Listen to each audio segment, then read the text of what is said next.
Muito bem, meus amigos, eu quero falar com vocês um pouco agora, fazer uma reflexão justamente sobre o presidente da República, né?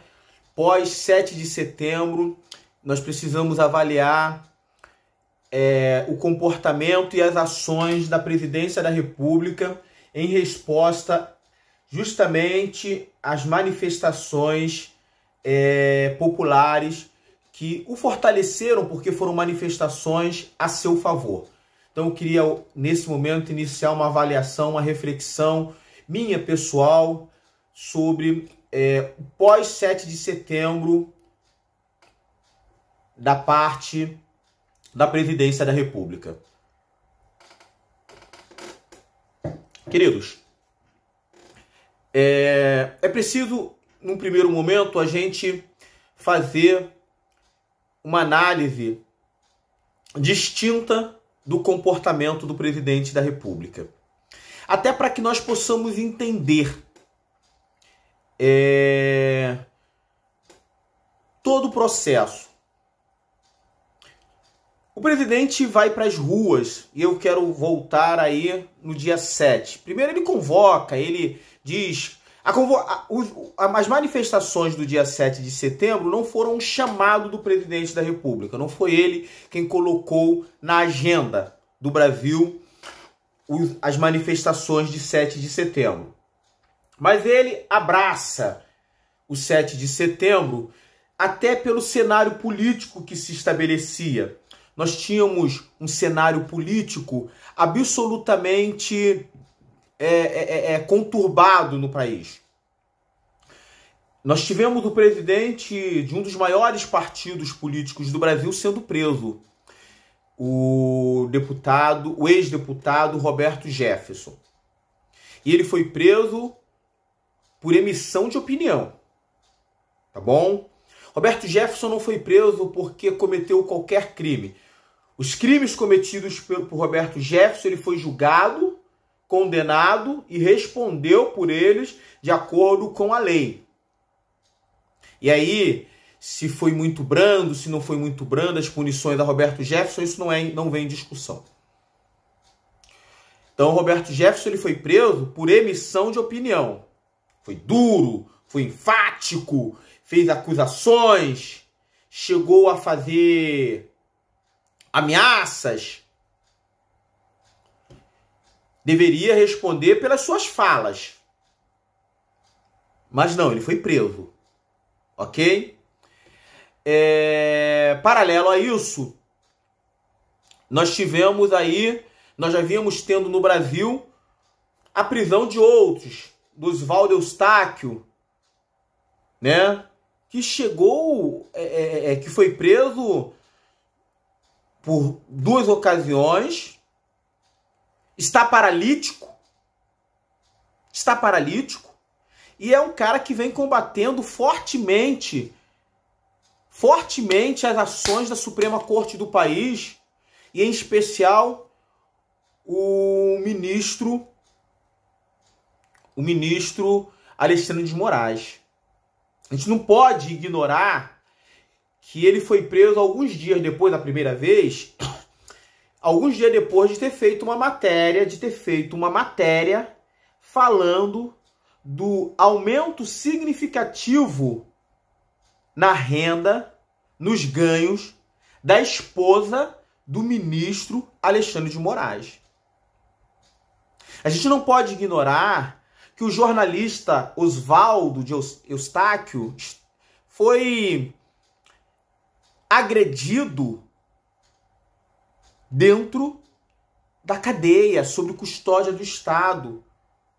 A gente não pode ignorar que Oswaldo Eustáquio, jornalista, está aleijado e que ficou aleijado sob custódia do Estado, por ordem da Suprema Corte, num processo totalmente ilegal e que, inclusive, foi extinto, né? Porque mudou de nome, né? Mas aquele ali que originou a prisão dele, que era uma um inquérito investigatório, ele mudou de nome porque não tinha elementos, e aí o ministro, esse aqui tudo bem, mas muda o nome. O ministro determina até quem é o delegado que vai investigar, como vai ser investigado, mas aquele que originou a prisão, aquele inquérito foi extinto. E nesse inquérito, que prendeu o Oswaldo, o jornalista, ele foi vitimado a ponto de estar hoje aleijado, né? Não sabemos se vai conseguir voltar a andar. Olha a gravidade disso. Quem vai devolver as pernas para Oswaldo Eustáquio? Nós tivemos o pedido de prisão contra um caminhoneiro militante, o Zé Trovão.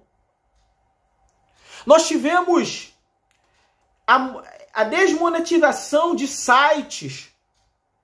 Nós tivemos, por parte do STF,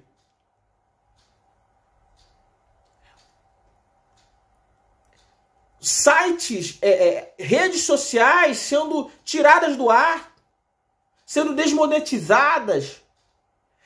Nós tivemos 2 dias antes de 7 de setembro a tentativa do STF de tirar o WhatsApp do ar, para que as pessoas não pudessem... Não era somente para que os líderes dos movimentos, aquelas pessoas que estavam em destaque, pudessem deixar de se comunicar entre si, não. Foi para que a sociedade como um todo deixasse de se comunicar.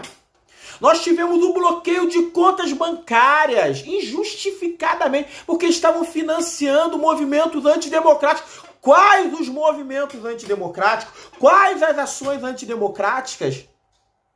Quais? E aí, no primeiro momento, o presidente da República já responde a isso. E é importante a gente perceber, então, o passo a passo. O presidente da República, ele assina uma medida, uma medida provisória dentro do marco regulatório das redes sociais, em que ele impede que manifestações das redes sociais sejam tiradas do ar, até pelos aplicativos, pelas redes sociais, sem justificativa, a fim de assegurar o direito à livre manifestação. Ele impede, na sua MP, que canais de redes sociais como o WhatsApp saiam do ar simplesmente por ordem de um juiz, sem que haja uma justificativa constitucional. Ele começa, então, a garantir, o presidente da República começa, então, a buscar garantir o direito à livre expressão. O primeiro ato, portanto, da presidência da República com relação ao 7 de setembro foi antes do 7 de setembro, numa medida de tentar brindar a liberdade de expressão. E ele vai para o 7 de setembro sendo acusado de ser ditador, autoritário. Foi assim que o presidente foi para lá. Mas, na verdade, ele estava ali, demonstrando o tempo todo o comportamento na defesa das liberdades individuais. Liberdades essas que não atingem somente ao presidente da República, né? Na defesa dele.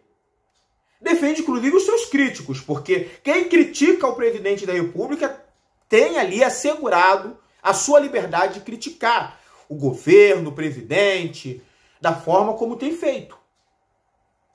A ação não era isolada, ainda que a ação do judiciário esteja sendo isoladamente somente contra os defensores da presidência da República. Ok? Então, esse é um primeiro ponto que a gente precisa avaliar.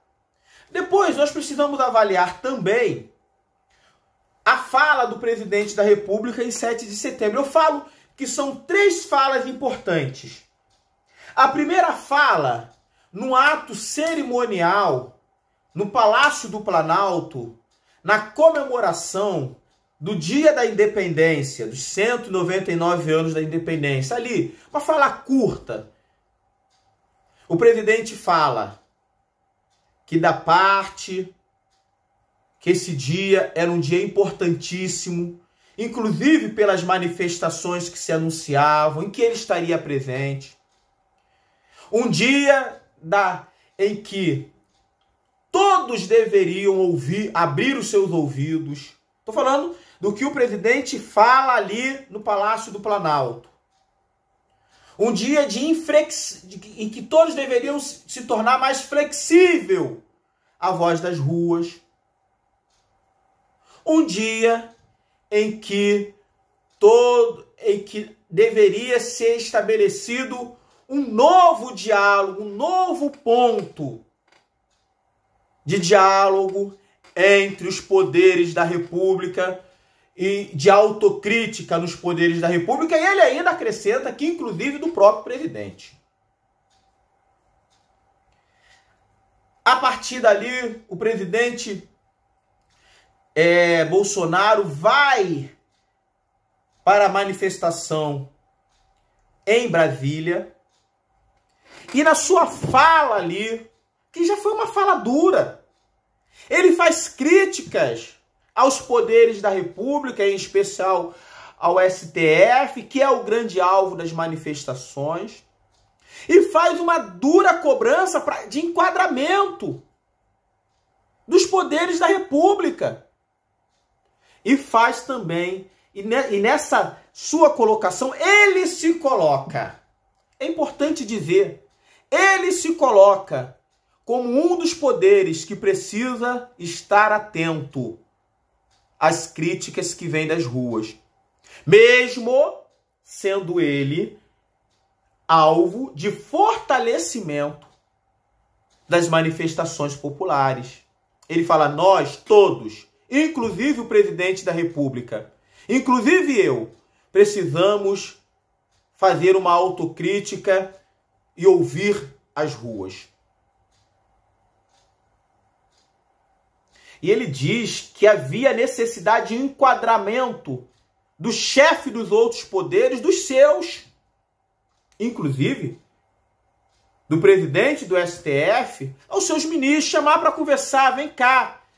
Ô Moraes, não é assim. Vamos nos ater à Constituição, senhores ministros, vamos nos manifestar menos, o enquadramento que a rua estava pedindo. E o presidente, da mesma maneira, do Poder Executivo e do Poder Legislativo, o Lira, o Rodrigo, não se diminuam. Assumam o papel de vocês nessa questão. E quando ele faz isso, a gente tem que parar para pensar que nós estamos falando que, inclusive, da possibilidade da Casa Legislativa, o Congresso, abrir processo de impeachment contra o próprio presidente da República se houver base para isso. Eles não podem se diminuir. Tá bom? A fala do presidente sinaliza nessa direção, e eu não sei nem se ele sabe que a fala dele sinaliza nessa direção, mas a fala sinaliza nessa direção. Não diminuir os poderes e cada poder cumprir com as suas prerrogativas. Em São Paulo ele tem uma fala mais dura, e aí ali o presidente sai um pouco do plumo. Porque o presidente fala em não cumprir ordem judicial. Isso fica muito vago. Não vou cumprir qualquer ordem que venha do ministro Alexandre de Moraes. Do senhor Alexandre não pode. Qualquer ordem que venha do Alexandre de Moraes, se a ordem é constitucional, o presidente não pode deixar de cumprir. Ali, claramente, ele está falando na emoção, no calor do palanque. Quem já subiu no palanque sabe como é isso. A gente fala entusiasmadamente e algumas coisas se desajustam. fala do presidente estava desajustada. Não vou cumprir qualquer ordem que venha do Alexandre de Moraes, mesmo contra a vontade popular. O Alexandre de Moraes ainda é um ministro do STF. Abre parênteses, espero eu que deixe de ser, mas ele é. Ali, o ajuste era: não vamos cumprir qualquer ordem inconstitucional. E aí não precisava nem citar o Alexandre de Moraes. Ninguém é obrigado a cumprir ordem constitucional. Aliás, disse isso o presidente da Câmara de Deputados, Arthur Lira, após a fala do STF, que tenta enquadrar o presidente. O presidente do STF, ele vai lá, da Câmara de Deputados, ele vai lá e fala: ninguém é obrigado a cumprir ordem inconstitucional. Ele está dizendo ali, olha, o presidente estava falando de ordens inconstitucionais. Ele faz uma pontuação importante de ser feita. Parabéns ao Arthur Lira, ao deputado da Câmara, que em resposta ao STF pontua claramente que entendeu a fala do presidente no sentido de ordens inconstitucionais. E aí, depois disso, o presidente, que está fortalecido, está com uma multidão esperando ali que ele, o Brasil inteiro esperando ali que ele faça uma intervenção no judiciário, que ele haja com a arrogância do poder. Muita gente estava esperando, a esquerda estava esperando, o judiciário estava esperando um presidente arrogante, porque estava plenamente fortalecido. Aí o presidente liga para um ex-presidente que igualmente foi muito perseguido pela esquerda e por setores institucionais, pelo próprio STF, que homologou uma delação que depois percebeu-se que não era daquele jeito. Não é uma defesa aqui do Michel Temer que eu estou fazendo. Tenho muitas críticas ao Michel Temer. E as minhas críticas ao Michel Temer são muito mais pessoais do que políticas. São muito mais de divergências comportamentais pessoais que eu tenho com relação ao Michel Temer do que questões políticas. Eu estou separando isso aqui. Mas o presidente, ele, num gesto de grandeza, e essa é a grande questão, ele chama lá um ex-presidente para conversar. O que você acha? Como é que estão as coisas? Como é que a gente faz agora para abrir um novo diálogo? Para tentar resolver as questões? E aí vem a sugestão de uma carta, de uma nota, que o presidente fala: vem aqui, estou mandando um avião te buscar, vem aqui, vamos conversar. E nesse diálogo surge a nota que não desvirtua as falas do presidente. Ela abranda a fala do presidente, mas não sai daquilo que eram as pautas. Ela estabelece a possibilidade de, ok, vamos dialogar, eu preciso dialogar com Alexandre de Moraes, ele ainda é ministro, então vou dialogar com Alexandre de Moraes em bem da sociedade. Eu preciso estabelecer um caminho de diálogo, um caminho de recomposição no diálogo com todos os poderes, a bem da economia, da geração de renda, da geração de emprego. Eu preciso fazer isso, vou fazer isso, mesmo que eu não esteja sendo criticado pela sociedade. Mesmo que o povo, em sua maioria, esteja demonstrando estar comigo. Eu preciso me despir da minha vaidade, da minha glória, dessa glória, porque para um mandatário, vejam vocês, gente, o Bolsonaro não precisava pessoalmente fazer aquilo porque ele estava fortalecido popularmente. Abrir mão disso, tudo isso é complicado, mas ele abriu mão. A nota do presidente, ela tinha intenção clara. E ele fala, é preciso uma revisão das decisões do judiciário. naquilo que tange as liberdades, ao artigo 5º. É preciso verificar por que o judiciário só está atacando de um lado. É preciso que o senhor Alexandre de Moraes reveja suas posições. É preciso que a gente estabeleça um diálogo em função da sociedade. É uma nota curta, simples. Ele não arregou. Ele respeitou a população, ele respeitou a sociedade. Ele tentou um caminho menos traumático. O caminho que Bolsonaro tenta é um caminho menos traumático. Para mim, uma estratégia que só o fortalece. Porque prova, mais uma vez, que não é ele o responsável pela desarmonia entre os poderes, que não é ele o responsável pela falta de diálogo, não é ele o responsável pelos arrobos. Que ele quer diálogo. Pode ser que ali na frente a gente não tenha esse diálogo estabelecido e ele precise tomar medidas mais incisivas. Quem sabe Bolsonaro será obrigado a, por exemplo, fazer um indulto presidencial para que Roberto Jefferson, para que Zé Trovão e tantos outros presos políticos no Brasil tenham imunidades, tenham o perdão e sejam soltos. Pode ser que o presidente tenha que fazer isso. E se ele tiver que fazer isso, ele precisa que o Congresso entenda que ele caminhou na direção de resolver a questão. Olha, eu tentei resolver, eu tentei fazer do diálogo com que Daniel Silveira fosse solto, eu tentei fazer no diálogo com que o mandado de prisão de Zé Trovão fosse estabelecido, o de Oswaldo Eustáquio já houve a suspensão. Eu tentei fazer com que Roberto Jefferson fosse solto no diálogo, eu tentei fazer com que o STF se ajustasse no diálogo, mas não é possível. Vou agora tentar o indulto para atender a voz das ruas. Vou agora tentar fazer com que o Congresso venha para a compreensão da voz das ruas.